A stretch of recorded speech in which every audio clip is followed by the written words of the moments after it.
Saudação e a graça de Cristo para todos.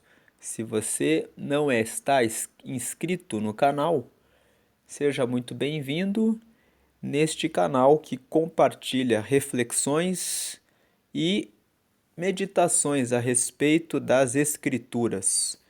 Temos aqui neste canal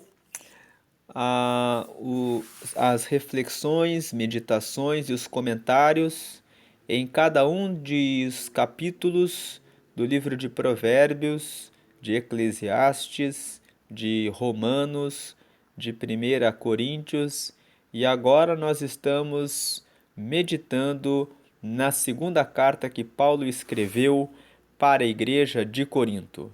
E hoje nós vamos meditar no capítulo 5. Antes de começarmos a meditar no capítulo 5, vamos lembrar que a Bíblia não era dividida em capítulos e versículos. O texto original, ele é corrido.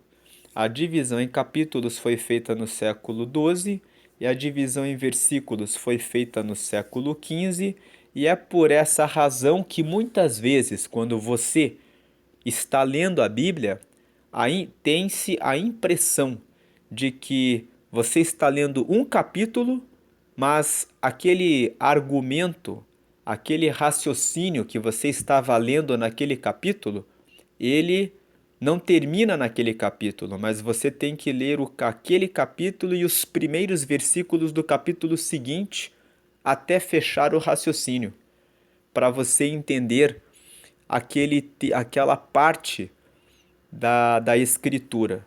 E isso acontece justamente porque a Bíblia, no texto original, ela é um texto corrido.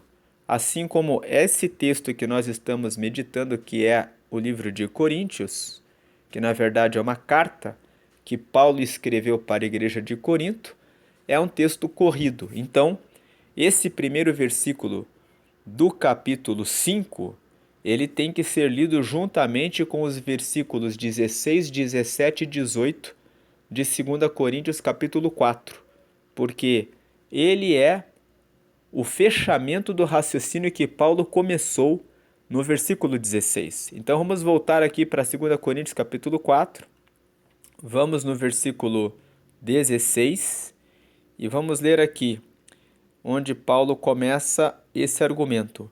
Por isso, não desfalecemos, até o 18 aqui. Então por isso não desfalecemos, mas ainda que o nosso homem exterior se corrompa, o interior contudo se renova de dia em dia. Porque a nossa leve e momentânea tribulação produz para nós um peso eterno de glória muito excelente, não atentando nós nas coisas que se veem, mas nas que se não veem, porque as que se veem são temporais e as que se não veem são eternas. Porque sabemos que se a nossa casa terrestre deste tabernáculo se desfizer, temos de Deus um edifício, uma casa não feita por mãos, eterna nos céus.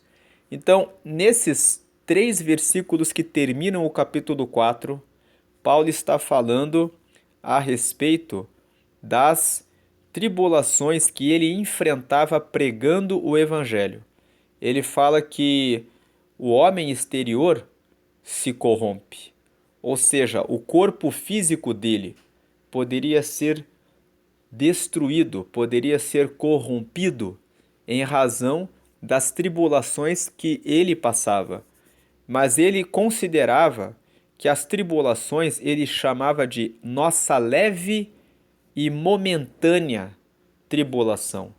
Paulo tinha o entendimento de que a vida na terra é limitada, mas que a vida eterna é para sempre estarmos com Deus. Então, Paulo considerava de maneira muito forte que tudo que ele passava aqui na terra era muito pouco. Tanto que ele usa a palavra leve. E se nós lermos Atos dos Apóstolos, capítulos 13 a 28, nós podemos tomar conhecimento de quantas tribulações Paulo passou. Na viagem que ele fez quando estava indo para Roma, nos últimos capítulos de Atos dos Apóstolos, nós lemos que ele foi picado por uma cobra. Quando ele estava na cidade de Filipos e expulsou os demônios de uma jovem que tinha adivinhação, em Atos dos Apóstolos, no capítulo 16, ele, juntamente com Silas, foram açoitados e presos. Quando ele estava em Éfeso, ele chegou a sofrer apedrejamento. Então, Paulo sofreu muitas batalhas, mas o adjetivo que ele usa para qualificar os sofrimentos que ele passava é essa palavra aqui, leve e momentânea tribulação. Quantas vezes nós passamos por tribulações que nem são tão severas como as que Paulo passava e nós dizemos: estou carregando uma cruz, estou carregando um fardo muito pesado. Isso nos dá conta de quanto Paulo tinha a sua fé e a sua convicção firmes em Deus, a ponto de dizer que a tribulação que ele passava era leve. Mas por que que Paulo fala que essas tribulações que ele passava eram leves? Porque o paradigma, o ponto de referência que Paulo tem em comparação com os sofrimentos que ele passava era esse, que está aqui no versículo 17, na parte final. Não é de se comparar com o peso eterno de glória, muito excelente. Então Paulo entendia: se pregando a palavra as pessoas forem salvas, e lá no final, quando a minha vida se findar, eu estiver para sempre com Deus, terá valido a pena. E muitas vezes nós esquecemos das promessas que o Senhor deixou para a nossa vida de que, vencendo as etapas aqui na terra, nós estaremos para sempre com Ele na glória. Então, esse era o ponto de reflexão que Paulo fazia. Paulo olhava bem adiante, levando em consideração a vida eterna com Deus. E aí ele dizia no 18, não atentando nós nas coisas que se veem, mas nas que se não veem, porque as que se veem são temporais e as que se não veem são eternas. E é fechando essa linha de argumentação em que Paulo está falando a respeito das tribulações dessa vida e dos sofrimentos que ele passava no corpo físico, que o capítulo 5 começa. Por quê? Por que aceitamos passar por essas tribulações? Por que aceitamos isso que nós enfrentamos? Porque sabemos que se a nossa casa terrestre, ou seja, se o nosso corpo, deste tabernáculo, quer dizer, o nosso corpo, se desfizer, temos de Deus um edifício, uma casa não feita por mãos, eterna, nos céus. Então Paulo fecha o primeiro versículo aqui dizendo que o nosso corpo físico, a nossa casa terrestre, o nosso tabernáculo, o nosso templo, que é o nosso corpo físico que abriga a nossa alma, ele é temporário. Ele é um objeto que pode ser visto, mas ele tem uma data de validade para terminar. Nós somos uma alma que mora em um corpo.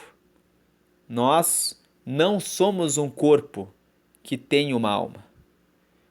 Por isso o nosso corpo é terrestre, ele é provisório, ele é momentâneo, ele tem finitude. mas a nossa alma é eterna. E Paulo está dizendo que se a nossa casa terrestre deste tabernáculo se desfizer, temos de Deus um edifício, uma casa não feita por mãos, eterna nos céus. Ou seja, o nosso corpo será transformado em um corpo de glória para morarmos para sempre com Deus. E aí vem Paulo prosseguindo no versículo 2. E por isso, porque nós temos uma casa nos céus e o nosso corpo terreno se corrompe, ele é provisório, por isso também gememos, desejando ser revestidos da nossa habitação, que é do céu. Em outras palavras, nós gememos enquanto estamos aqui na terra. Jesus disse em João, capítulo 16, versículo 33, no mundo tereis aflições, mas tende bom ânimo, porque eu venci o mundo. E Paulo fala que enquanto nós estamos aqui na terra, nós passamos por sofrimentos e muitas vezes nós gememos. O próprio Paulo fala aqui no livro de Romanos. Vamos lá para Romanos, no capítulo 8. Aqui nos versículos 20.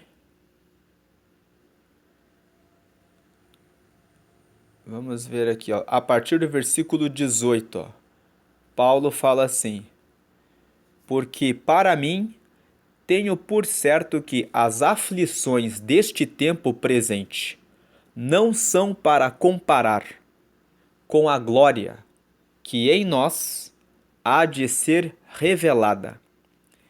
Então, esse argumento reforça aquilo que nós falamos em 2 Coríntios capítulo 4, nos últimos versículos, ali quando Paulo fala nos versículos 16, 17 e 18, que a nossa tribulação na terra é leve e é momentânea. E aqui ele fala que as aflições deste tempo presente, e aí ele fala, não são para comparar com a glória que em nós há de ser revelada. Então esse argumento Paulo, ele já tinha falado na carta que escreveu para a igreja de Roma, e ele traz com outras palavras o mesmo argumento quando escreve para Corinto, ali no capítulo 4.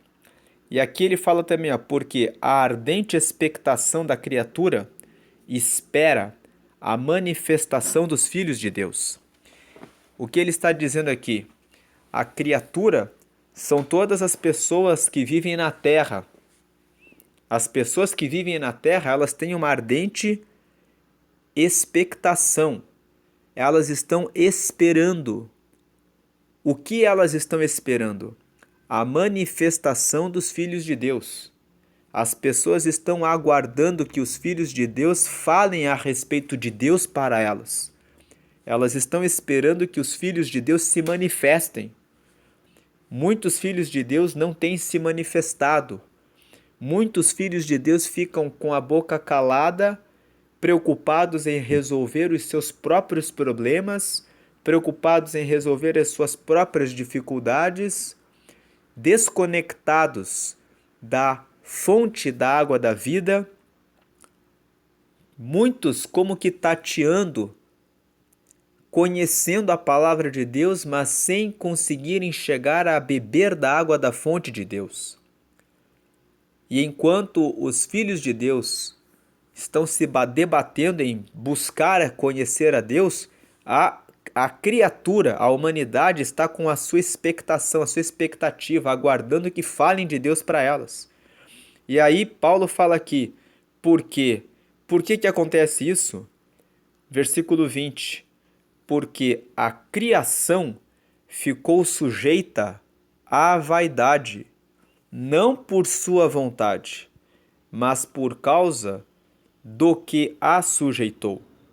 Ou seja, a criação, toda a humanidade ficou sujeita à vaidade, ficou sujeita a ficar longe de Deus, não por sua vontade, mas por causa do que a sujeitou. Quem foi que sujeitou a humanidade à vaidade, a viver uma vida em que se buscam coisas vãs, coisas terrenas, que levou o ser humano a ficar longe de Deus, a perder o verdadeiro significado da essência para a qual o ser humano foi criado?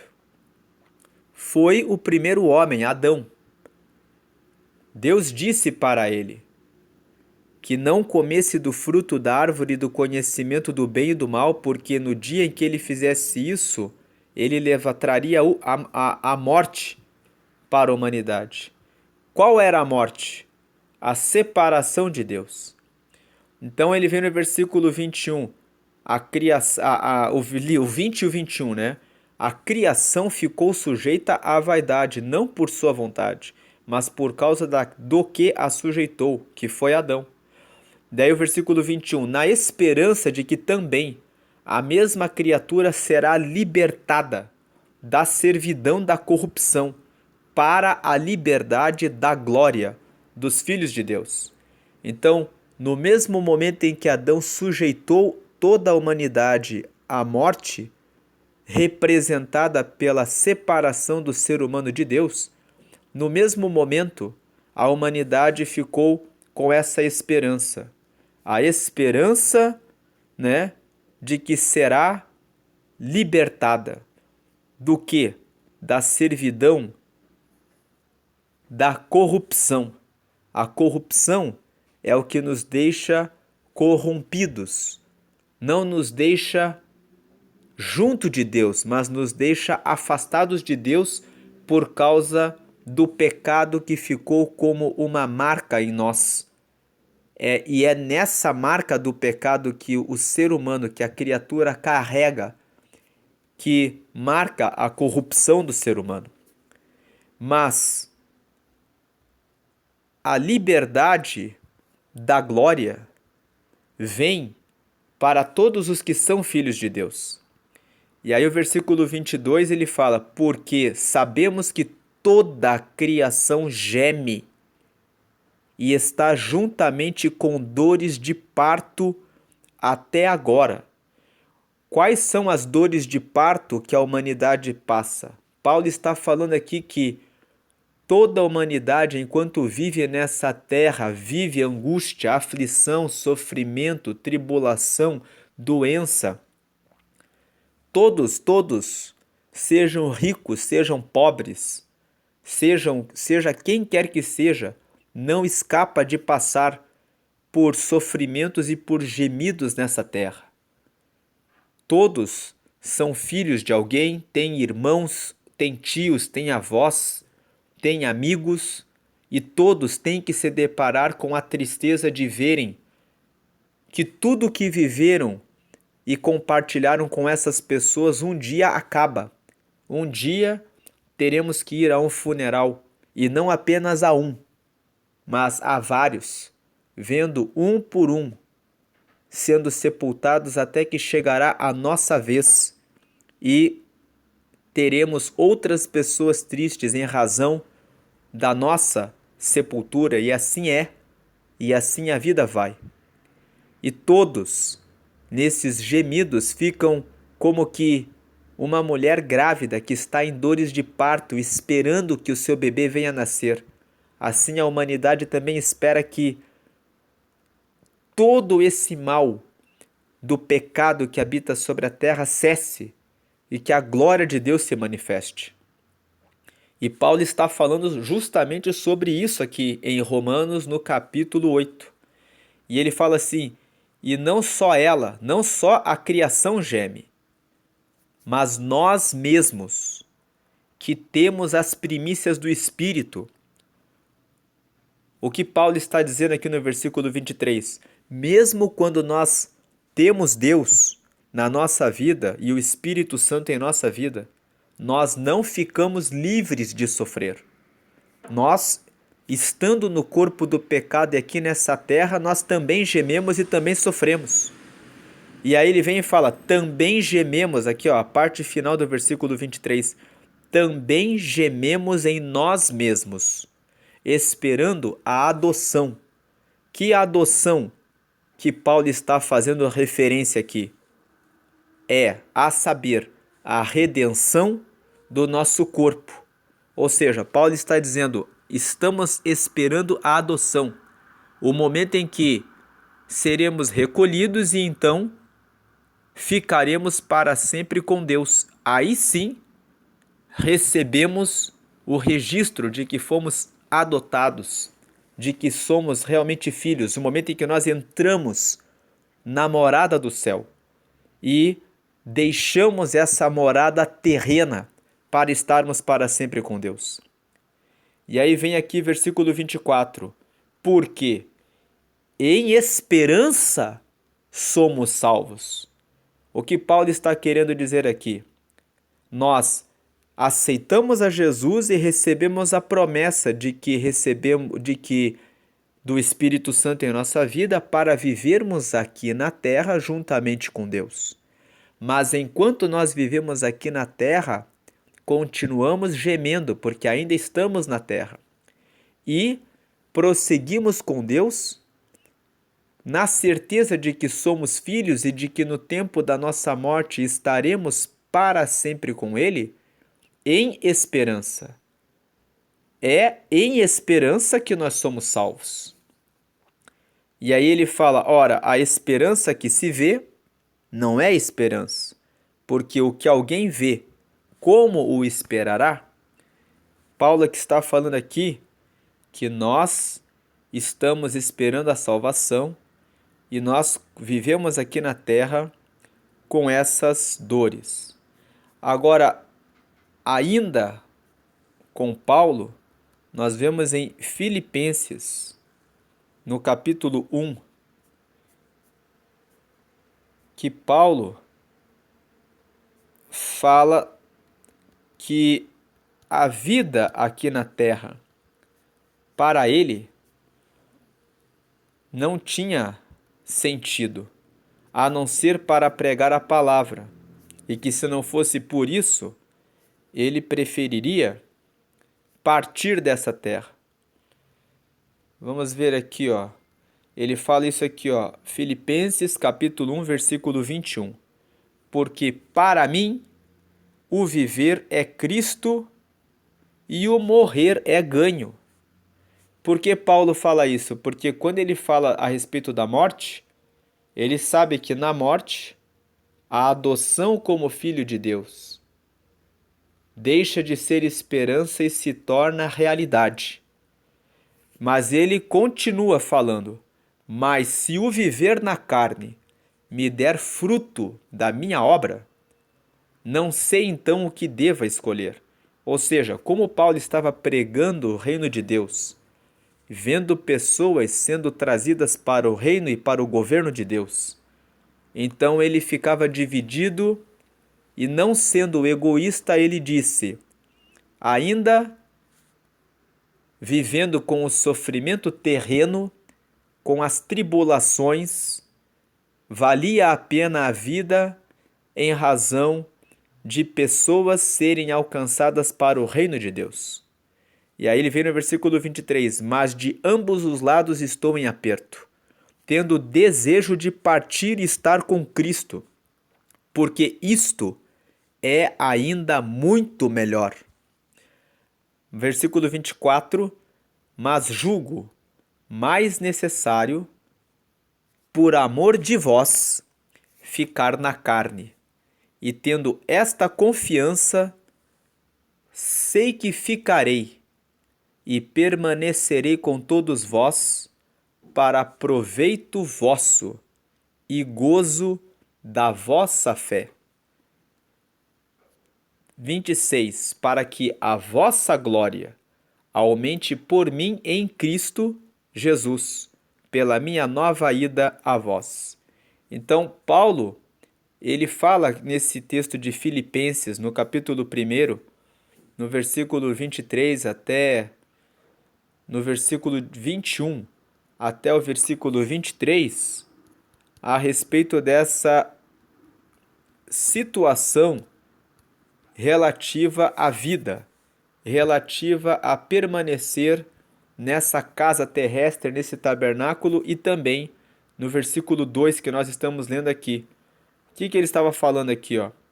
E por isso também gememos, desejando ser revestidos da nossa habitação que é do céu.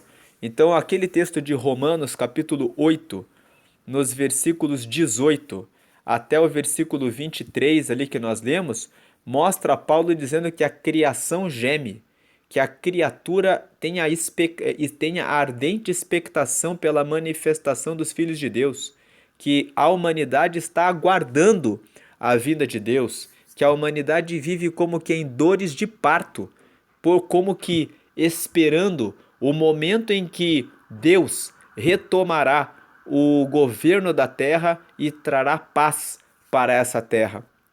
O que esse versículo 2 mostra é como Paulo fala que nós gememos. E como nós vimos ali em Romanos 8, mesmo nós que temos o Espírito Santo gememos em nós mesmos, sofrendo as nossas dificuldades. E Paulo, indo lá para Filipenses, chega a cogitar que no meio de todo sofrimento e tribulação, seria muito melhor para ele que ele partisse, porque aí ele já teria a convicção e a certeza de que estaria para sempre com Deus. Mas, entendendo o propósito de Deus, Paulo diz, ainda para o gozo do povo de Filipos, que era necessário que ele permanecesse. Então, entender isso é importante porque nós vemos aqui o que Jesus disse se cumpre todos os dias.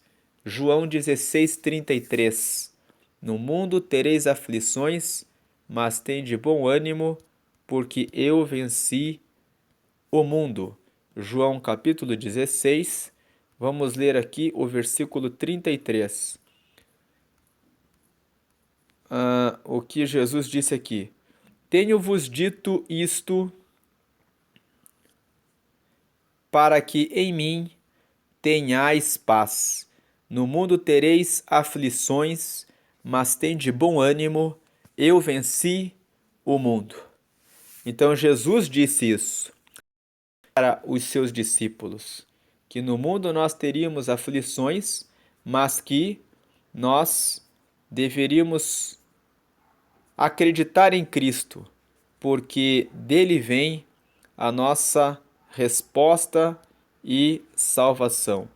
E Paulo confirma isso na carta que nós lemos aos Romanos, falando que de fato a criação geme, né? E aqui, aguardando a manifestação dos filhos de Deus, a humanidade está como que em dores de parto. E aqui, lá em Filipenses, ele fala que chega a ponto de pensar em morrer, porque para ele seria o ganho, seria muito melhor. E aqui em 2 Coríntios capítulo 5, no versículo 2, ele fala, por isso também gememos, desejando ser revestidos da nossa habitação, que é do céu. Paulo reconhece que é um cidadão do céu e que a única relação que ele tem com essa terra era de pregar o reino de Deus. Vem o versículo 3. Se todavia, estando vestidos, não formos achados nus.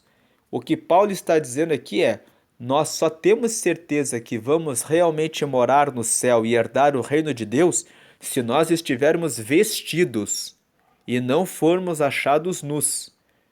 E quando Paulo está falando a respeito de estar vestido e não ser achado nu, nós vemos que Paulo está fazendo referência ao modo como Deus se refere a nós.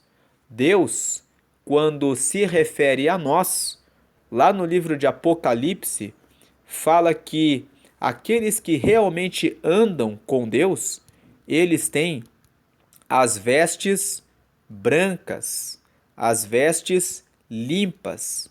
Vamos ver aqui, ó, Apocalipse capítulo 3, quando Cristo trouxe as revelações para João, na ilha de Patmos, para que, quando ele estava aprisionado naquela ilha por pregar o evangelho, Deus trouxe durante a sua prisão na ilha de Patmos essas revelações que ele escreveu e que ficaram registradas no livro de Apocalipse. Ele fala aqui no versículo 5, ó, o que vencer será vestido de vestes brancas, e de maneira nenhuma riscarei o seu nome do livro da vida. O livro da vida é o livro onde estão os nomes de todos aqueles que nessa terra honram a Deus com as suas palavras, atitudes, ações e comportamentos. Muitas pessoas querem estar no livro da vida, mas não estão dispostas a pagar o preço de viverem nessa terra seguindo o reino de Deus.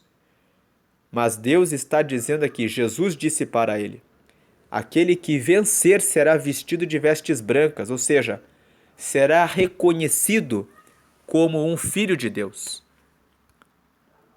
E confessarei o seu nome diante de meu Pai e diante dos seus anjos. Ou seja, é Jesus que vai chegar diante de Deus e dizer, este aqui está com as vestes limpas. Este aqui lutou durante a sua vida na terra para seguir o meu reino. E aí, vem aqui no versículo 18, que fala também fala novamente sobre vestes. Fala aqui, ó, aconselho-te que de mim compres ouro provado no fogo, para que te enriqueças, e vestes brancas, para que te vistas, e não apareça a vergonha da tua nudez, e que unjas os olhos com colírio, para que vejas. Aí vem o versículo 19, eu repreendo e castigo a todos quantos amo, sê pois zeloso, e arrepende-te. Aqui Jesus estava trazendo conselho para a igreja de Laodiceia, que era uma igreja onde muitos cristãos eram mornos, não eram nem muito crentes, nem muito ímpios, mas aqui Jesus disse que isso enoja ele. Veja aqui o versículo 15, vamos ler aqui o versículo 15 e 16. Eu sei as tuas obras, que nem és frio nem quente. Tomara que foras frio ou quente. 16. Assim porque és morno, e não és frio nem quente, vomitar-te-ei da minha boca. Versículo 17. Como dizes, rico sou, e estou enriquecido, e de nada tenho falta, e não sabes que és um desgraçado, e miserável, e pobre, e cego, e nu. Aí vem esse versículo 18 que nós lemos. Aconselho-te que de mim compres ouro provado no fogo, para que te enriqueças. Ou seja, Jesus estava dizendo ali, aconselho que você valorize aquilo que realmente tem valor. E vestes brancas, porque a igreja de Laodiceia estava dando valor para a riqueza terrena. Muitos ali eram abastados e ricos e diziam, a nossa riqueza vem de Deus. Somos ricos porque Deus nos trouxe riqueza. E Jesus estava dizendo para eles, vocês estão preocupados com as riquezas da terra, mas vocês estão mornos. Então, vocês, na verdade, não estão plenamente ligados a Deus. Então, vocês não sabem que vocês são desgraçados, miseráveis, pobres, cegos e que estão nus, ou seja, vocês não estão com as vestes brancas necessárias para alcançar o reino de Deus. Em outras palavras, se eles morressem, eles não herdariam o reino de Deus. mas eles achavam, em razão da vida abastada que eles tinham, que eles estavam com Deus. Estavam considerando que a riqueza material era a prova de que estavam com Deus. E, na verdade, se morressem naquele momento, não herdariam o reino de Deus, porque o próprio Jesus os chamou de desgraçados, miseráveis, pobres, cegos e nus. E disse assim: compre ouro provado no fogo para que te enriqueças. Ou seja, aumentem a comunhão com Deus e valorizem aquilo que é importante. O que seria importante? A comunhão com Deus, a valorização da salvação, o amor aos pobres e aos necessitados, a vitória sobre a arrogância, sobre o orgulho, sobre a avareza. Aqui o texto não fala, mas talvez eles estivessem mergulhados nesses pecados, fazendo acepção de pessoas, chegando cedo na igreja aos domingos, mas de repente ignorando durante a semana as pessoas pobres e carentes e as viúvas, os órfãos e os que precisavam de sua ajuda. E ele vem e fala: e vestes brancas, para que te vistas e não apareça a vergonha da tua nudez, e que unjas os olhos com colírio para que vejas. Ou seja, Jesus estava dizendo ali: se eu expuser aquilo que vocês fazem, como vocês tratam as pessoas durante a semana, vocês vão ficar envergonhados. Vocês precisam de vestes brancas. Então é disso que Paulo está falando aqui, no versículo 3. É como se Paulo, o próprio Jesus, ele se manifestou para João ali em Apocalipse, no capítulo 1, quando João tem a visão de Jesus, quando Jesus aparece para João, nós vemos que Jesus aparece como um homem que tem vestes brancas. Vamos ler aqui o versículo 16. Aqui, ó. Não, versículo 13, ó. A partir do versículo 12, ó. E virei-me para ver quem falava comigo. Jesus aparece para João. Vamos ler o versículo 11. E diz assim para eles. Jesus fala para João assim: o que vês, escreve-o num livro e envia-o às 7 igrejas que estão na Ásia, a Éfeso e a Esmirna e a Pérgamo e a Tiatira e a Sardes e a Filadélfia e a Laodiceia. 12. E virei-me para ver quem falava comigo. E virando-me, vi 7 castiçais de ouro. E no meio dos 7 castiçais, um semelhante ao Filho do Homem, vestido até aos pés de uma veste comprida e cingido pelo peito com um cinto de ouro. E a sua cabeça e cabelos eram brancos como lã branca, como a neve, e os olhos como chama de fogo. Cabelo branco como a lã branca como a neve, simbolizando a sabedoria do Senhor. Os olhos como chama de fogo, simbolizando que nada fica em oculto diante do Senhor. Salmo 139, versículos 1 a 6. O salmista fala que se eu for até o alto dos céus, o Senhor aí está. Se eu descer nas profundezas das águas, ali também o Senhor está.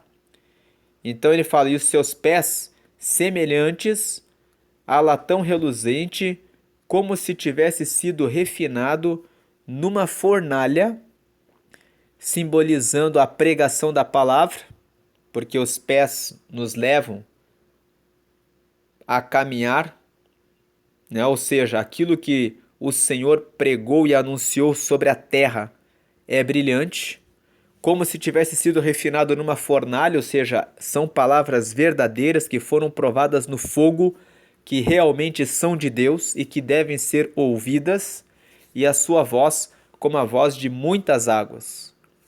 Ou seja, e a sua voz é como a voz dos mares. O planeta Terra é ocupado, na sua grande maioria, pelas águas.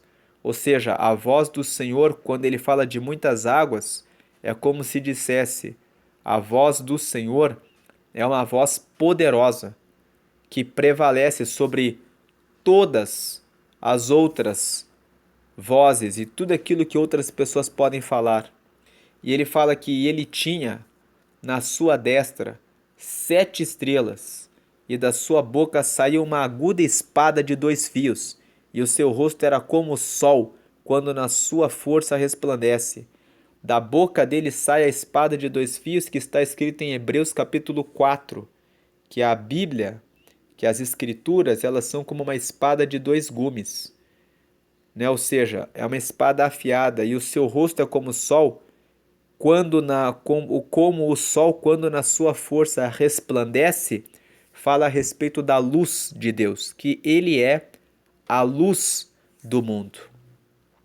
Então nós vemos aqui esses textos de Apocalipse falando a respeito de vestes brancas. Jesus, ele aparece para João na ilha de Patmos vestido de alto a baixo com uma veste, ou seja, ele é completamente santo. E é disso que Paulo está falando, ó. E por isso, versículo 2 e 3, e por isso também gememos, desejando ser revestidos da nossa habitação que é do céu, se, todavia, estando vestidos, não formos achados nus. Ou seja, se, estando com essa roupa de pregadores da palavra de Deus, não formos achados nus. Ou seja, se realmente as nossas vestes estiverem brancas diante do Senhor, se as nossas vestes realmente estiverem limpas diante de Deus. E ainda falando a respeito de vestes, tem um texto de Mateus, no capítulo 22, em que Jesus conta uma parábola sobre esse assunto. Ele fala aqui que um homem fez uma festa e vamos pegar aqui esse texto.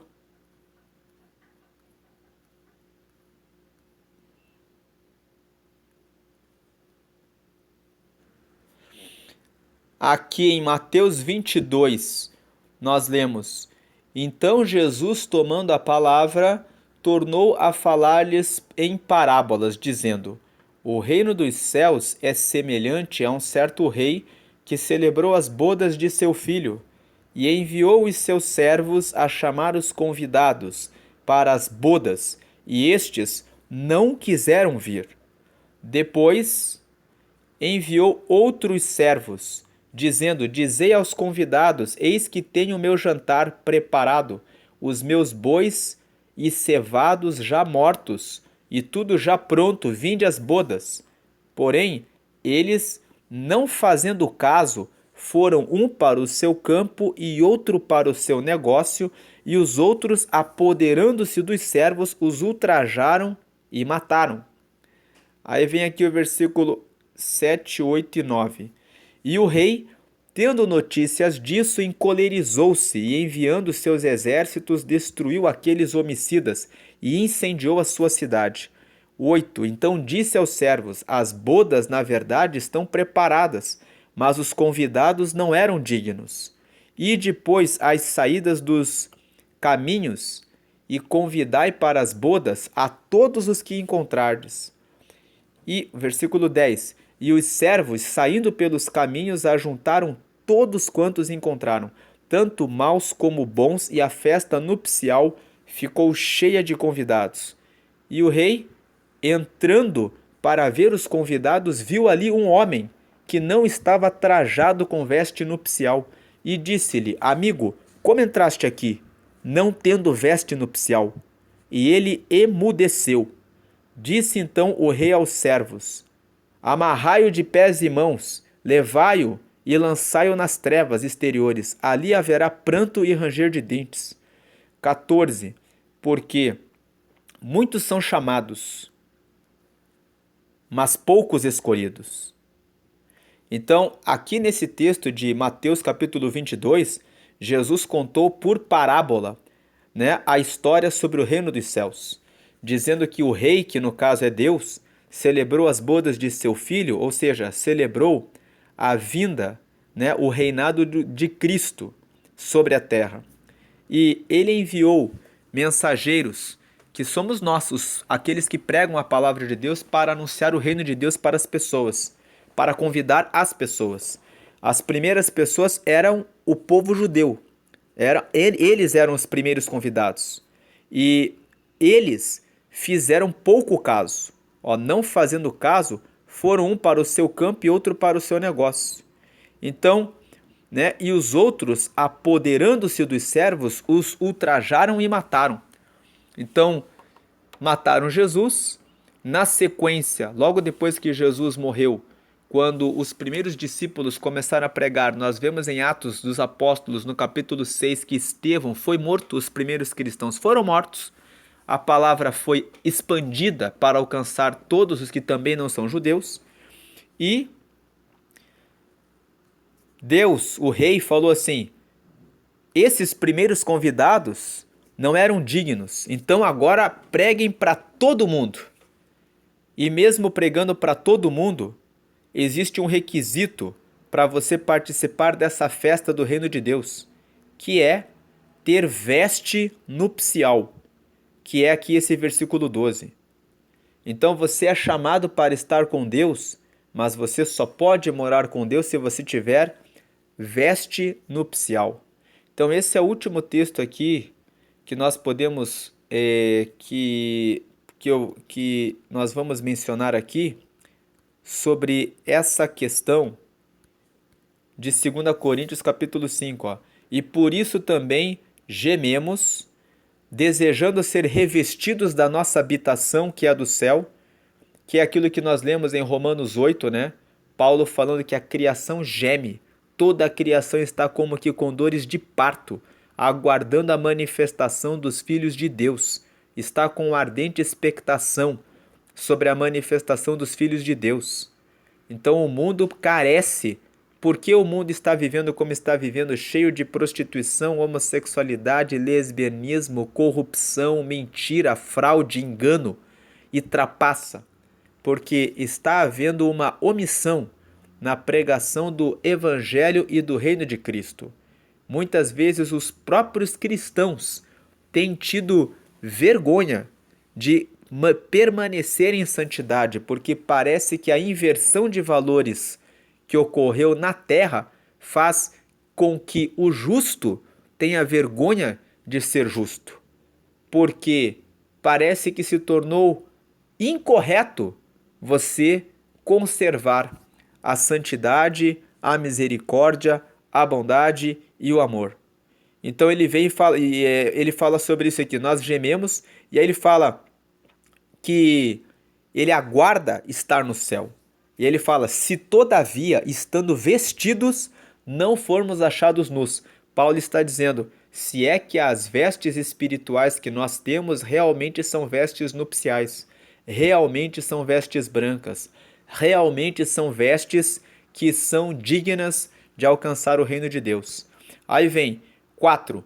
Porque também nós, os que estamos neste tabernáculo, gememos, carregados, não porque queremos ser despidos, mas que revestidos, para que o mortal seja absorvido pela vida. Então Paulo está dizendo: nós que estamos aqui nesse corpo, nesse tabernáculo, também gememos, carregando o sofrimento que existe aqui na terra. Não porque nós queremos ser despidos, ou seja, não porque nós queremos abandonar a palavra de Deus e começar a viver conforme o mundo. Porque é isso que acontece com muitos cristãos. Muitos cristãos estão com as suas vestes brancas, mas estão querendo jogar as vestes brancas de lado, porque existe um fardo para você estar com as vestes brancas. E tem pessoas que estão dizendo: eu vou jogar a veste branca e vou fazer como todo mundo faz. Todo mundo prostitui, todo mundo engana, todo mundo trapaceia. Por que eu vou ficar carregando as vestes brancas? É melhor eu me despir da veste branca e usar a veste do mundo. e fazer parte dessa terra e viver uma vida mais fácil e mais tranquila no mundo. Então Paulo está dizendo assim, porque também nós, os que estamos neste tabernáculo, nesse corpo, gememos, carregados, porque de fato existe um fardo para se carregar uma veste branca.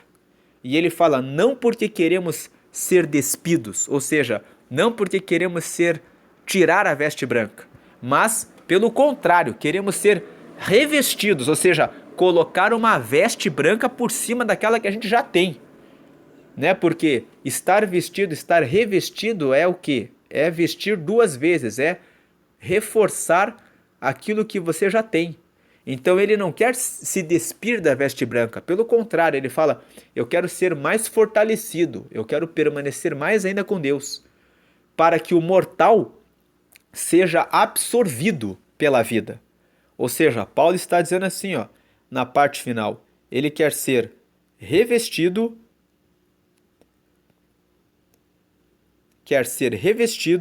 para que o mortal seja absorvido pela vida.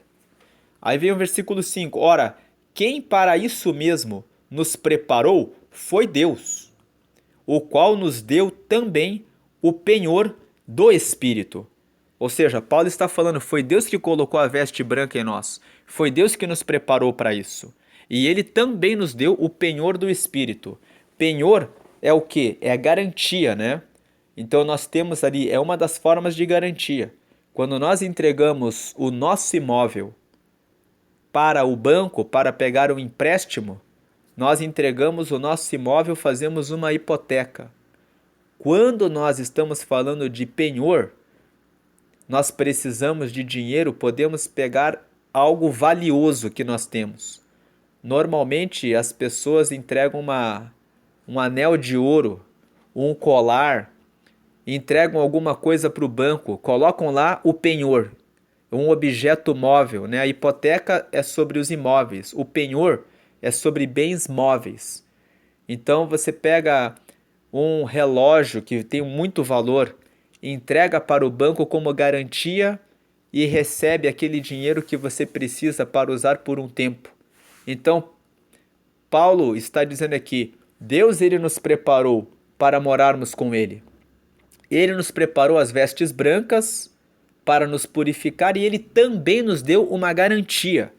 Deus ele colocou em nós o Espírito Santo. Falou, vou entregar para vocês o Espírito Santo, para que vocês entreguem a vida de vocês para mim. Então vocês recebem o Espírito Santo. Então, assim como nós entregamos para o banco um relógio ou um tesouro e recebemos o dinheiro para vivermos aqui, para darmos solução em uma situação, Deus ele vem e diz: eu dou o Espírito Santo para você e em troca você entrega a sua vida para mim, para que você possa estar para sempre comigo. Então Paulo está falando assim, Deus ele preparou não só as vestes brancas para nós, mas ele também preparou uma garantia pela nossa vida. Ele falou, recebam o Espírito Santo, recebam esse tesouro na vida de vocês para que a vida de vocês seja minha. Aí vem o 6, pelo que estamos sempre de bom ânimo, sabendo que enquanto estamos no corpo, vivemos ausentes do Senhor. Olha como Paulo vai construindo aqui. O capítulo 5, o que Paulo está dizendo numa palavra é: eu quero morar no céu. E eu não vejo a hora de que essas tribulações que eu passo aqui na terra acabem. Porque eu sou um cidadão do céu. Eu não sou um cidadão da terra. Se tivéssemos que resumir o capítulo 5 de 2 Coríntios, é isso. Nós somos cidadãos dos céus, estamos aqui na terra em caráter provisório. Então ele vem e fala assim, enquanto estamos aqui, estamos ausentes de Deus. Então ele fala aqui, por quê? Porque aí alguém pode dizer assim, você é um louco, porque você vive aqui na terra e você nem sabe do futuro. Aí Paulo responde: porque andamos por fé e não por vista, não por aquilo que nós vemos com o nosso olho carnal, mas nós olhamos, andamos com aquilo que nós enxergamos com o nosso olho espiritual, que nós sabemos que somos de Deus, vamos morar com Deus, vamos viver com Ele, estamos ausentes de Deus enquanto estamos aqui nesse corpo, mas temos confiança e desejamos antes deixar este corpo para habitar com o Senhor. Como ele falou ali em Filipenses, que nós lemos lá, né? Filipenses 1, do versículo 18, do versículo 21 em diante ali, que ele, né, fala: porque para mim o viver é Cristo e o morrer é ganho. Mas ele preferia permanecer ainda aqui na terra para dar alegria para as pessoas alcançarem a Deus. Pelo que muito desejamos também ser-lhe agradáveis, quer presentes, quer ausentes. Ou seja, eu desejo ser agradável para Deus, quer presente, ou seja, quando eu estiver lá com Ele, vou querer continuar sendo agradável para Deus, quer ausente, ou seja, enquanto está ausente de Deus, enquanto estiver aqui na terra. 10. Porque todos devemos comparecer ante o tribunal de Cristo, para que cada um receba segundo o que tiver feito por meio do corpo, ou bem ou mal. Então, nesse versículo 10 aqui, nós podemos ler Apocalipse, capítulo 20. Lá no Apocalipse, no capítulo 20, Jesus deu a revelação para João, na ilha de Patmos, de que haverá um julgamento. Veja aqui o versículo 4, Apocalipse 24. E vi tronos, e assentaram-se sobre eles aqueles a quem foi dado o poder de julgar, e vi as almas daqueles que foram degolados pelo testemunho de Jesus e pela palavra de Deus, e que não adoraram a besta nem a sua imagem, e não receberam o sinal na testa, nem na mão, e viveram e reinaram com Cristo durante 1000 anos. Mas os outros mortos não reviveram. E até que os 1000 anos se acabaram. Esta é a primeira ressurreição. Bem-aventurado e santo aquele que tem a parte na primeira ressurreição. Sobre estes não tem poder a segunda morte, mas serão sacerdotes de Deus e de Cristo e reinarão com ele 1000 anos. E acabando-se os 1000 anos, Satanás será solto da sua prisão e sairá a enganar as nações que estão sobre os 4 cantos da terra. Gog e Magog, cujo número é como a areia do mar, para as ajuntar em batalha. E subiram sobre a largura da terra e cercaram o arraial dos santos e a cidade amada, mas desceu fogo do céu e os devorou. E o diabo que os enganava foi lançado no lago de fogo e enxofre, onde está a besta e o falso profeta. E de dia e de noite serão atormentados para todo sempre. E vi um grande trono branco sobre ele, cuja... Vamos destacar aqui o versículo 11 e 12. E vi um grande trono branco e o que estava sentado sobre ele, de cuja presença fugiu a terra e o céu, e não se achou lugar para eles. E o 12. E vi os mortos, grandes e pequenos, que estavam diante do trono, e abriram-se os livros, e abriu-se outro livro que é o da vida, e os mortos foram julgados pelas coisas que estavam escritas nos livros, segundo as suas obras. Então, quando nós lemos aqui esse versículo 12 de Apocalipse capítulo 20, nós vemos aqui, nesse texto que nós lemos, que haverá julgamento. Então, Paulo, tendo a revelação de Deus a respeito desse julgamento, vem e fala aqui no versículo 10, porque todos devemos comparecer ante o tribunal de Cristo, para que cada um receba segundo o que tiver feito por meio do corpo, ou bem ou mal.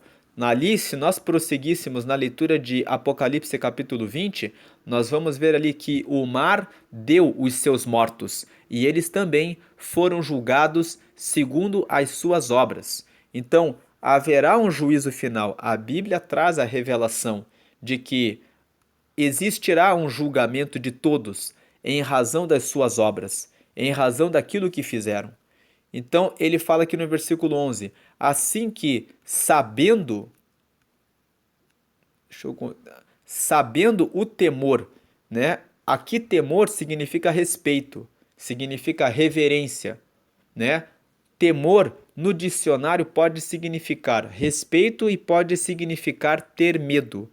Mas aqui a interpretação é assim que, sabendo o respeito, a reverência que se deve ao Senhor, persuadimos os homens à fé. Mas somos, ou seja, sabendo que devemos respeitar a Deus, nós persuadimos os homens para a fé, ou seja, falamos a respeito de Deus para que os homens venham para a fé. Mas somos manifestos a Deus, e espero que na vossa consciência sejamos também manifestos. O que Paulo está dizendo aqui é o seguinte, ó, assim que, sabendo o respeito que se deve ao Senhor, persuadimos os homens para a fé, ou seja, convencemos os homens para que aceitem a Cristo, para que venham para a fé. Mas nós somos manifestos a Deus. Ou seja, Paulo está dizendo assim, mas na realidade, Deus, nós já somos manifestos. O que é uma coisa manifestada? É uma coisa que já foi revelada, é uma coisa que já está vista. Se nós colocarmos um objeto atrás de uma cortina, podemos dizer assim: eu não sei o que está por trás daquela cortina. Não está manifestado, não está claro. Eu tenho que arrancar a cortina para descobrir, para ver para que se manifeste o que está atrás da cortina. Então, Paulo está dizendo assim: sabendo do respeito que devemos ter a Deus, nós persuadimos, ficamos falando a respeito de Deus para os homens, né? Persuadimos os homens à fé. Falamos de Deus para que os homens venham para a fé. Mas, na realidade, nós, diante de Deus, já somos manifestos. Porque Deus, ele vê todas as coisas. Então, diante de Deus, já é manifesto que nós somos filhos de Deus. E aí ele fala na parte final: e espero que na vossa consciência sejamos também manifestos. O que Paulo está dizendo é: nem sempre nós somos manifestos para os homens. Muitas vezes nós abrimos a boca, falamos a respeito de Deus e as pessoas olham para nós com desconfiança. Elas pensam: ele está falando a respeito de Deus, mas eu não sei se ele realmente vem de Deus. Então, as pessoas olham para nós como se na frente delas houvesse uma cortina que esconde quem nós realmente somos. Elas não conseguem ver com clareza que nós somos realmente filhos de Deus a ponto delas receberem a palavra e aceitarem a palavra de Jesus. Então Paulo está dizendo isso, ele está dizendo assim que, sabendo do respeito que se deve ao Senhor, nós persuadimos os homens para a fé, ou seja, pregamos para que as pessoas venham para a fé, porque nós somos manifestos a Deus. Ou seja, porque nós temos a certeza de que, enquanto estamos pregando, nós temos a convicção, não temos dúvida nenhuma de que diante de Deus já está manifestado que nós realmente somos dele, porque Deus sabe que nós somos dele. E espero que na vossa consciência sejamos também manifestos. Ou seja, mas nós esperamos, mas eu espero, eu, Paulo, espero que quando eu estiver pregando para vocês, que na consciência de vocês, nós também sejamos manifestos como filhos de Deus. Que vocês vejam a gente sem nenhuma cortina, sem nenhuma cobertura, que vocês, assim como nós somos manifestados diante de Deus, que somos filhos dele, que nós também possamos ser manifestados como filhos de Deus diante de vocês, que vocês também consigam enxergar em nós que somos realmente de Deus. É isso que Paulo está falando aqui no versículo 11. Assim que, sabendo o temor, o respeito que se deve ao Senhor, persuadimos os homens à fé. Ou seja, estamos lutando para que se convençam e venham para Deus. Mas somos manifestos a Deus e espero que na vossa consciência sejamos também manifestos. 12. Porque não nos recomendamos outra vez a vós, mas damo-vos ocasião de vos gloriardes de nós, para que tenhais que responder aos que se gloriam na aparência e não no coração. Ou seja, o 12 está explicando o 11. Ele está dizendo assim, porque a gente não precisa fazer uma recomendação da gente mesmo. Olha, eu sou Paulo. Olha, eu sou pregador. Eu já fiz muitas viagens missionárias. Eu já fiz muitas coisas. Então Paulo está dizendo isso, eu não preciso ficar fazendo esse tipo de comentário, fazendo uma autorrecomendação para diante de vocês novamente.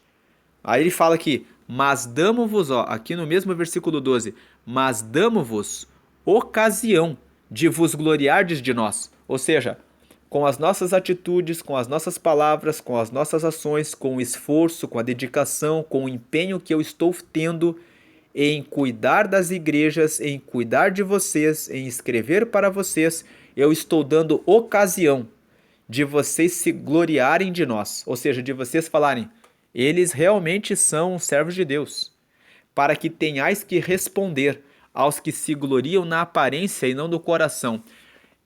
Aqui nesse versículo dá de entender que havia pessoas que estavam infiltradas na igreja de Corinto e que estavam colocando dúvida diante do povo de Corinto, dizendo assim, ó, o Paulo está viajando lá em outras cidades, ele escreveu a carta para vocês, e essas pessoas estavam aparecendo para a igreja de Corinto com aparência, ó. Ah, nós é que somos os verdadeiros pregadores.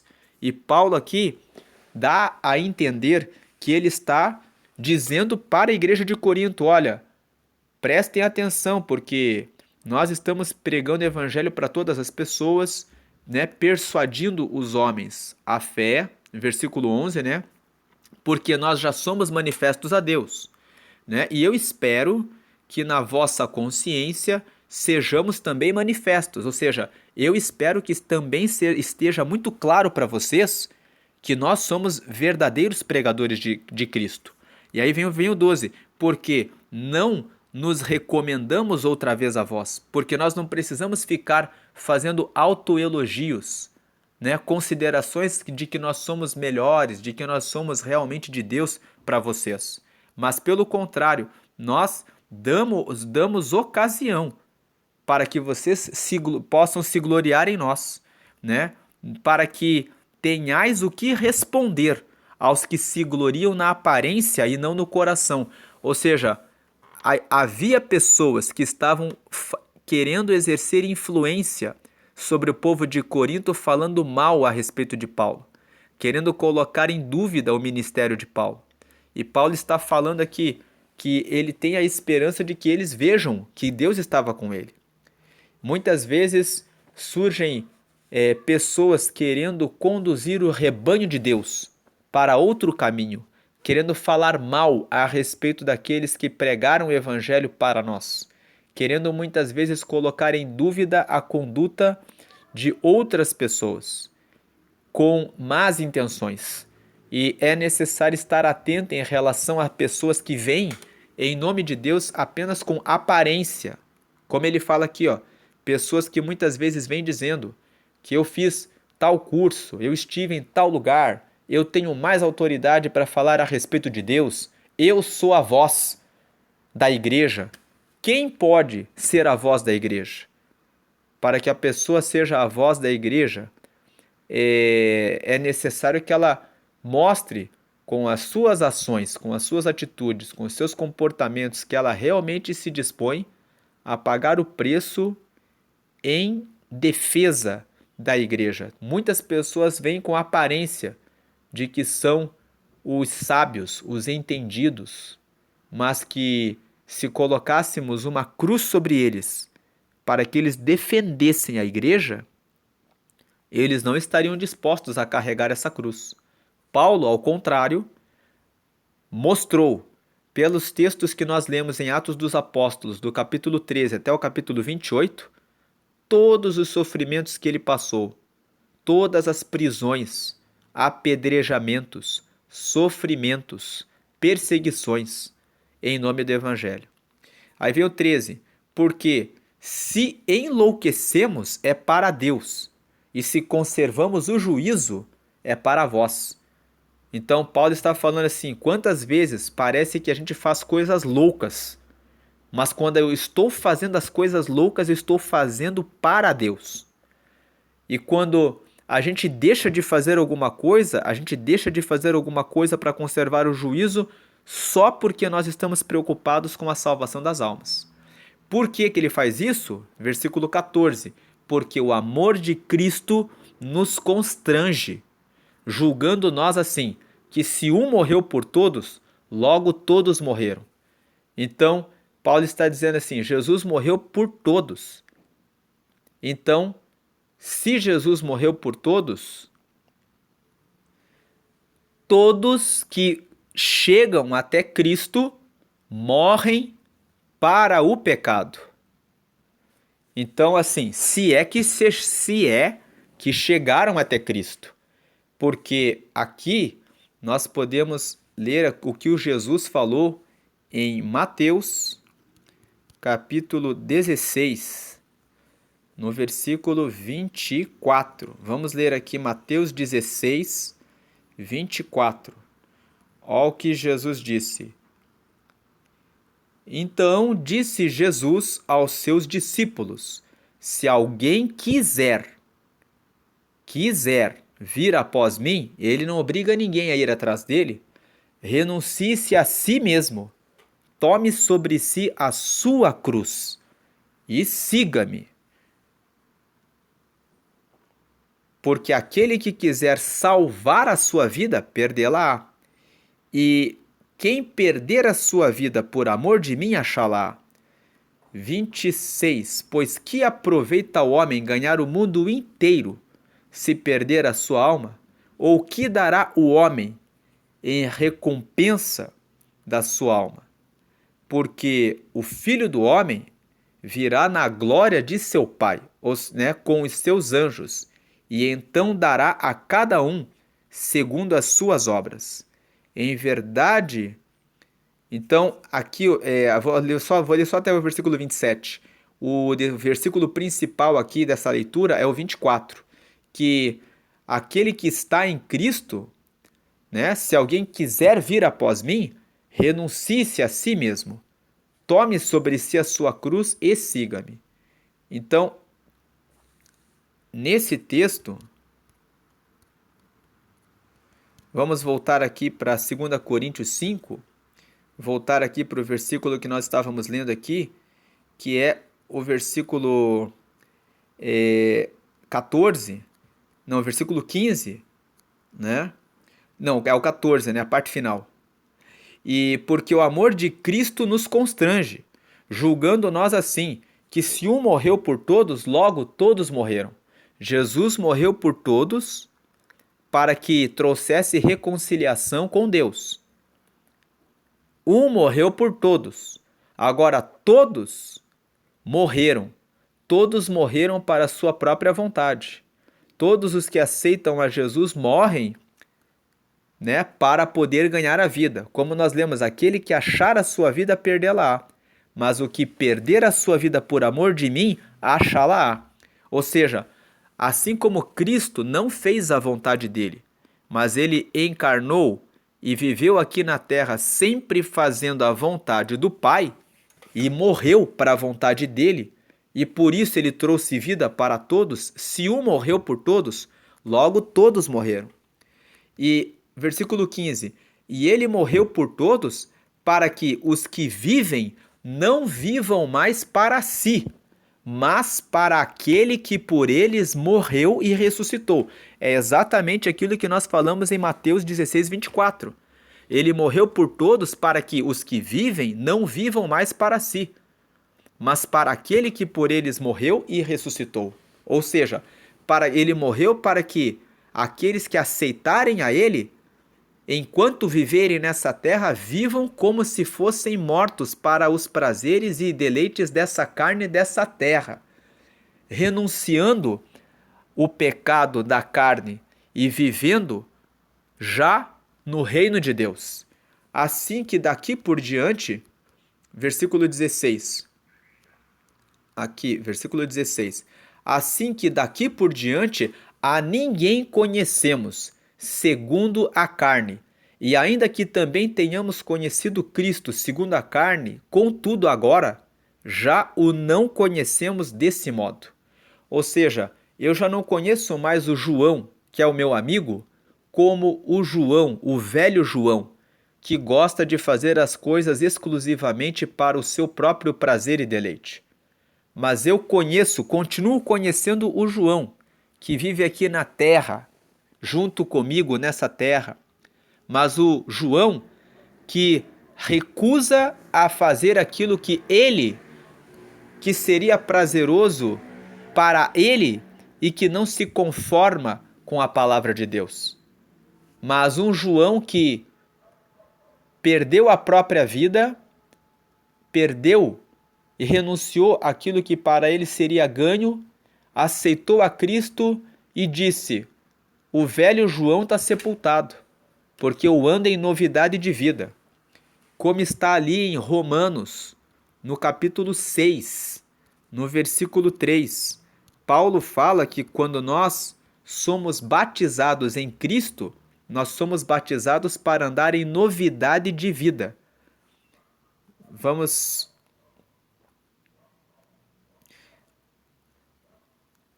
Que diremos, pois? Permaneceremos no pecado para que a graça seja mais abundante? De modo nenhum. Nós que estamos mortos para o pecado, como viveremos ainda nele? Ou não sabeis que todos quantos fomos batizados em Jesus Cristo fomos batizados na sua morte? De sorte que fomos sepultados com ele pelo batismo na morte, para que, como Cristo ressuscitou dos mortos, pela glória do Pai, assim andemos nós também em novidade de vida. Então, é esse texto aqui, para andarmos, ou seja, nós fomos batizados para andar em novidade de vida. Nós, quando aceitamos a Cristo, aceitamos a morte de Cristo. Assim como ele não fez a vontade dele, nós também não faremos a nossa vontade. O próprio texto aqui de João, no capítulo 4, aqui no versículo 30 e... Vamos ver aqui, tem um versículo aqui, o versículo 34. Jesus, a partir aqui do versículo 32, Jesus, falando com a mulher samaritana, disse assim, ó: uma comida tenho para comer, que vós não conheceis. Então os discípulos diziam uns aos outros: trouxe-lhe porventura alguém de comer? Versículo 34, e Jesus disse-lhes: a minha comida é fazer a vontade daquele que me enviou e realizar a sua obra. Então aqui o versículo 34, ó, Jesus falou: a minha comida é fazer a vontade daquele que me enviou e realizar a sua obra. Então, o próprio Jesus disse que toda a vida dele aqui nessa terra se resumia a fazer a vontade de Deus. Ele não fez a vontade dele. E aqui em 2 Coríntios, capítulo 5, no versículo 15, Paulo fala justamente isso, ó. E ele morreu por todos, para que os que vivem não vivam mais para si, mas para aquele que por eles morreu e ressuscitou. Assim que daqui por diante a ninguém conhecemos segundo a carne. Que também e ainda que também tenhamos conhecido Cristo segundo a carne, contudo agora já o não conhecemos desse modo. Ou seja, Jesus já tinha morrido e já tinha ressuscitado. Já estava com Deus quando Paulo escreveu essa carta. Então ele estava dizendo assim: todo aquele que aceita Cristo começa a viver aqui na terra como morto para as suas próprias vontades da carne e passa a viver como se fosse alguém que já é cidadão do céu.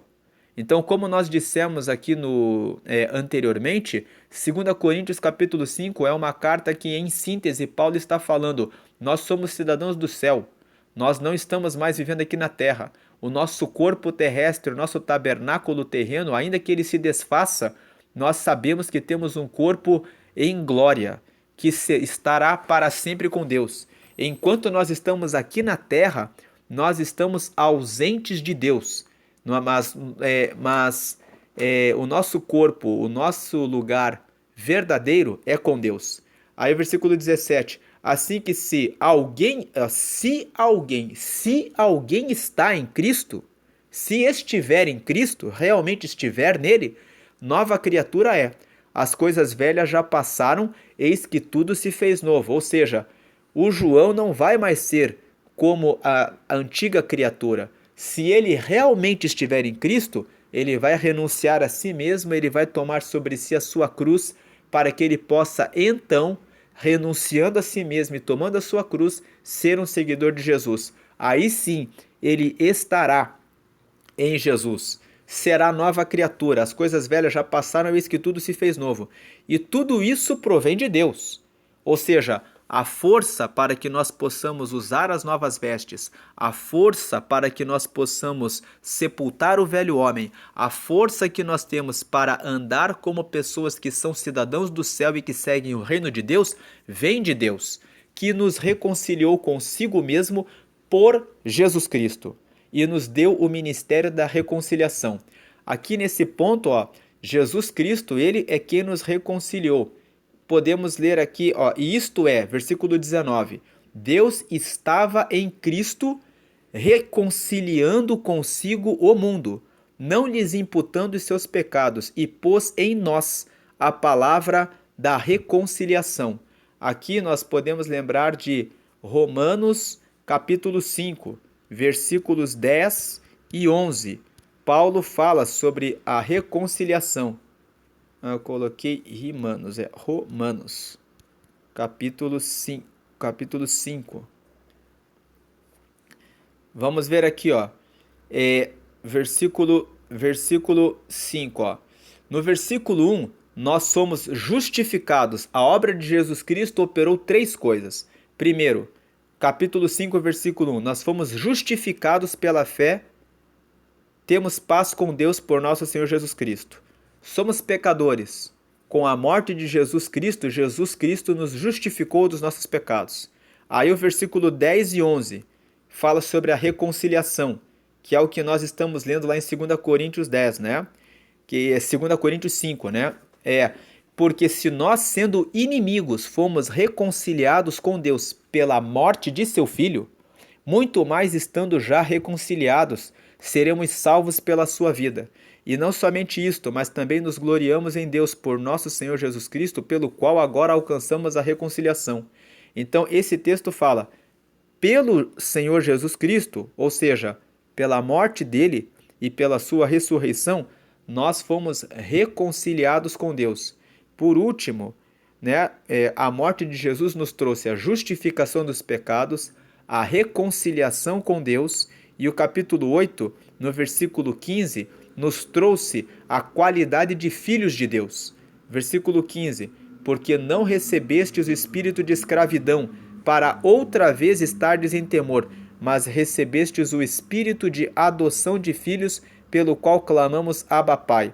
Abba Pai significa paizinho, significa papaizinho, ou seja, quando aceitamos a Jesus, não temos mais o espírito de escravidão. Que espírito de escravidão é esse? O espírito de sermos escravos do pecado, sermos escravos das nossas vontades, sermos escravos das coisas erradas. Quando nós aceitamos a Jesus, nós não recebemos o espírito de escravidão, para outra vez estarmos em temor. Aqui o temor significa em medo, em ter medo. Mas recebestes o espírito de adoção de filhos, pelo qual clamamos Abba Pai. Ou seja, esse texto aqui, mas recebestes o espírito de adoção de filhos. Ou seja, o Espírito Santo, quando aceitamos a Jesus, recebemos o espírito de que somos filhos de Deus, pelo qual podemos chamar Deus de papaizinho, ou seja, por Jesus nós conseguimos intimidade com Deus. Somos justificados do pecado, somos reconciliados, e porque estamos reconciliados com Deus, temos intimidade de sermos filhos dele e de podermos chamá-lo de papaizinho quando oramos a ele. Então, voltando para 2 Coríntios 5.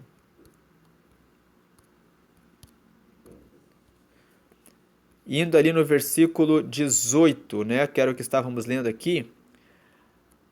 E tudo isso provém de Deus, que nos reconciliou consigo mesmo por Jesus Cristo, e nos deu o ministério da reconciliação. Isto é, Deus estava em Cristo Deus estava reconciliando o mundo consigo, não lhes imputando os seus pecados. Por quê? Porque como nós lemos em Romanos 5:1, não se imputa mais os pecados porque Jesus nos traz a justificação.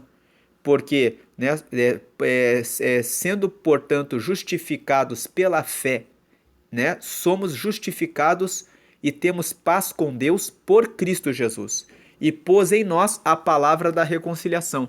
De sorte que, versículo 20, de sorte que somos embaixadores da parte de Cristo, como se Deus por nós rogasse. Rogamos-vos, pois, da parte de Cristo, que vos reconcilieis com Deus.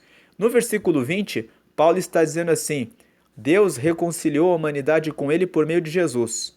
E quando nós pregamos o nome de Jesus, nós estamos dizendo para que vocês se reconciliem com Deus, por meio de que vocês aceitem a Jesus. Aí o versículo 21, aquele que não conheceu o pecado, o fez pecado por nós, para que nele fôssemos feitos justiça de Deus. Então, o último versículo fala assim: a aquele, ou seja, para aquele que não conheceu o pecado, ou seja, a Jesus Cristo, ele se fez pecado por nós, para que nele, para que quem está em Cristo fosse feito justiça de Deus.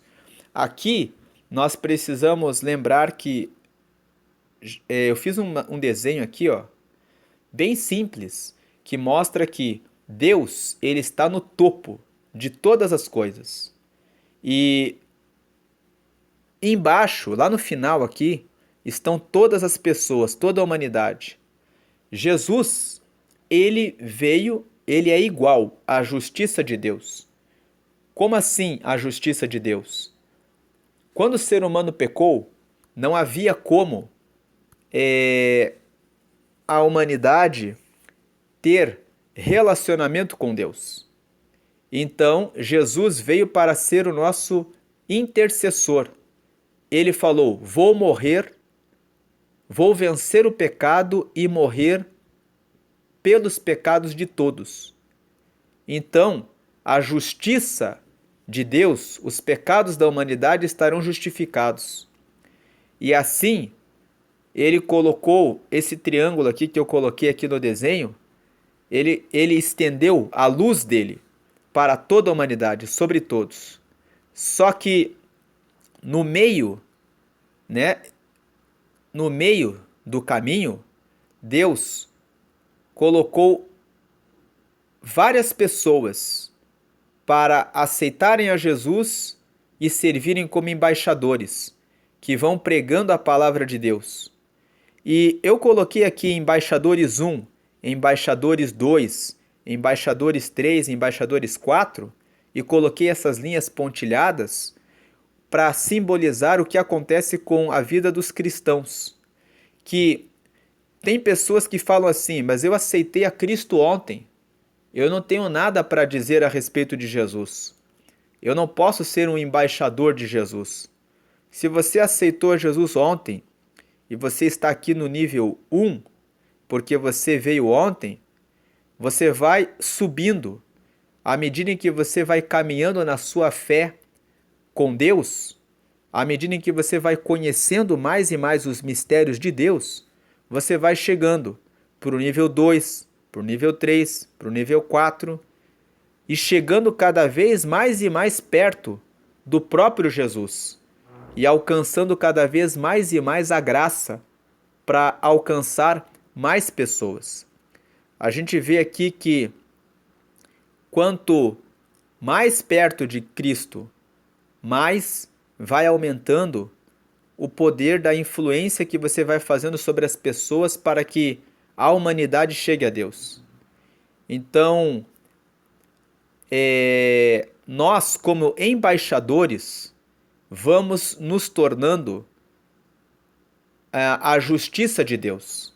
Assim como Jesus é a justiça de Deus, mas nós vamos nos tornando, assim como Jesus é a ponte de Deus para nós, nós vamos sendo a justiça de Deus para aqueles que estão se perdendo e que estão à nossa volta. Porque nós somos os imitadores de Cristo e vamos servindo como pontes, como embaixadores, como pontes para que as pessoas cheguem até Deus.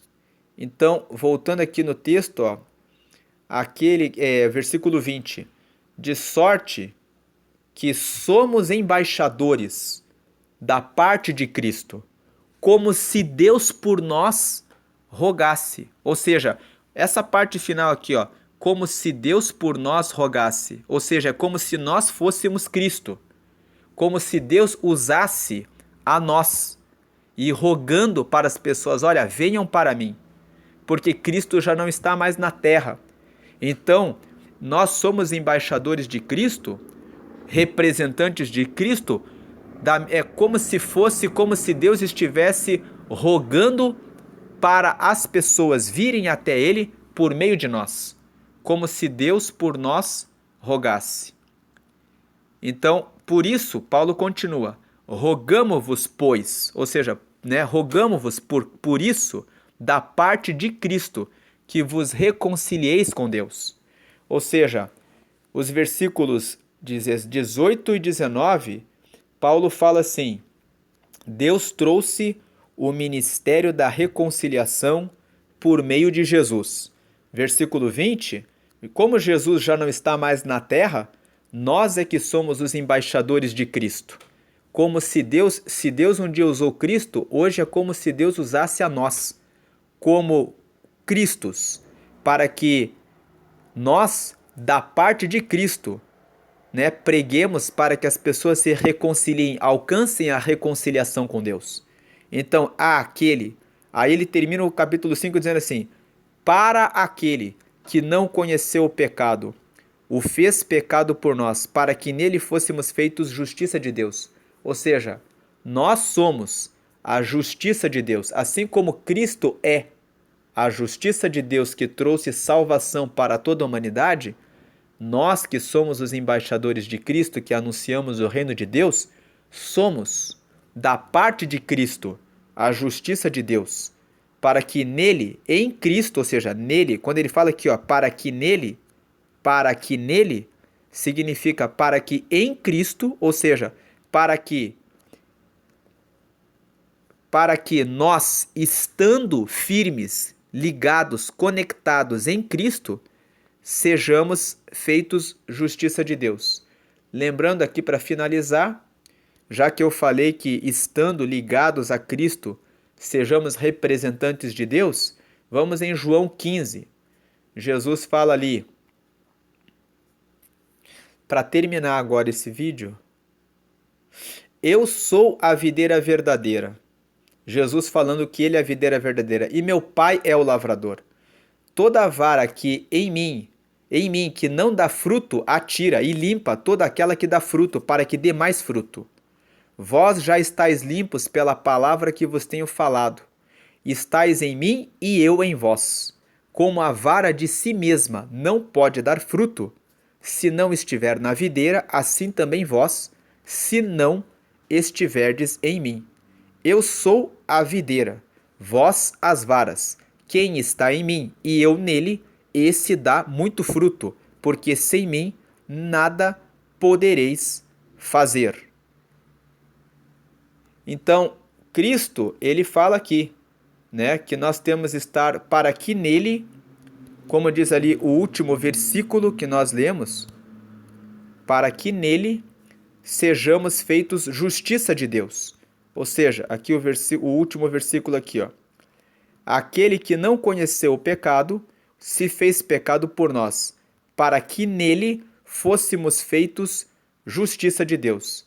Então, nele nós, sendo varas, estando nele, que é a videira verdadeira, poderemos ser feitos justiça de Deus, ou seja, alcançamos as pessoas anunciando o reino de Deus, pregando para que elas se reconciliem com Deus, porque por Cristo houve a reconciliação da humanidade com Deus. E por meio de nós, como embaixadores, como diz aqui no versículo 20, da parte de Cristo, é como se Deus rogasse, por nós rogasse